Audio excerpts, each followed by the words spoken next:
1712 সাল লন্ডনের এক অভিজাত সমাজে বাস করত সুন্দরী তরুণী অ্যারাবেলা ফার্মার। সে ছিল রূপে গুণে অনন্য। বিশেষ করে তার সোনালি চুলের একটি ছোট্ট গুচ্ছ ছিল তার সৌন্দর্যের গর্ব। এই একই অভিজাত সমাজের এক যুবক লর্ড পেত্রা তার প্রতি আকৃষ্ট ছিল, কিন্তু সেই আকর্ষণ ছিল খানিকটা দুষ্টুমি আর মজার রসিকতায় ভরা। একদিন এক সামাজিক অনুষ্ঠানে হঠাৎ করেই লর্ড পেত্রা মজা করে অ্যারাবেলার সেই সুন্দর চুলের গুচ্ছটি কেটে নেয়। ঘটনাটি তার কাছে নিছক কৌতুক মনে হলেও অ্যারাবেলা ও তার পরিবার একে ভীষণ অপমান বলে মনে করল। এই ছোট্ট ঘটনাকে কেন্দ্র করে দুই অভিজাত পরিবারের মধ্যে তীব্র ঝগড়া ও মনোমালিন্য শুরু হয়ে গেল। সমাজে শান্তি ফিরিয়ে আনার জন্য অ্যারাবেলার বন্ধু জন ক্যারিল কবি আলেকজান্ডার পোপকে অনুরোধ করলেন যেন তিনি এই ঘটনাটিকে হালকা ও রসিক ভঙ্গিতে তুলে ধরে উভয় পক্ষকে আবার মিলিয়ে দেন। আলেকজান্ডার পোপ জন্মগতভাবে শারীরিক দিক থেকে দুর্বল ও অসমর্থ হলেও তার মন ছিল তীক্ষ্ণ ও পর্যবেক্ষণক্ষম। তিনি ভাবলেন, এত সামান্য একটি ঘটনাকে মানুষ কেন এত বড় করে দেখছে। এই ভাবনা থেকেই তিনি লিখলেন একটি মক এপিক পোয়েম, অর্থাৎ এমন একটি কবিতা যেখানে তুচ্ছ বিষয়কে মহাকাব্যের গাম্ভীর্যে উপস্থাপন করা হয়। তিনি বাস্তব ঘটনার সঙ্গে কল্পনার মিশেল ঘটালেন।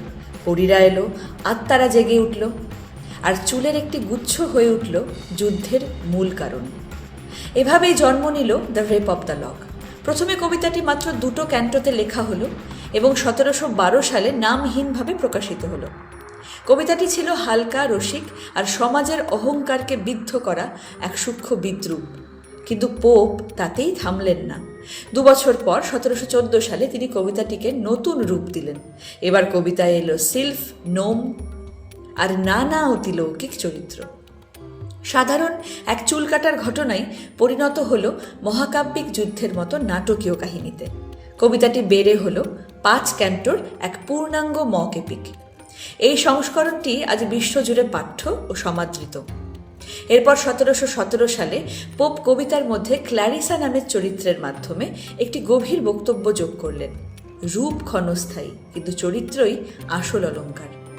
এভাবেই একটি সামান্য সামাজিক ঘটনাকে কেন্দ্র করে জন্ম নিল ইংরেজি সাহিত্যের অন্যতম শ্রেষ্ঠ ব্যঙ্গকাব্য the rape of the lock, যেখানে আলেকজান্ডার পোপ তার কলম দিয়ে হাসতে হাসতেই সমাজকে আয়না দেখিয়ে দিলেন, তুলে ধরলেন অভিজাত সমাজের ফাঁপা অহংকার, রূপ সচেতনতা ও তুচ্ছ বিষয় নিয়ে অতিরিক্ত আবেগকে হাস্যরসের মাধ্যমে প্রকাশ করে। কবিতাটি শেষ পর্যন্ত মানুষকে শেখায় জীবনের ছোট বিষয় নিয়ে বড় ঝগড়া না করে হাসতে শেখাই শ্রেয়।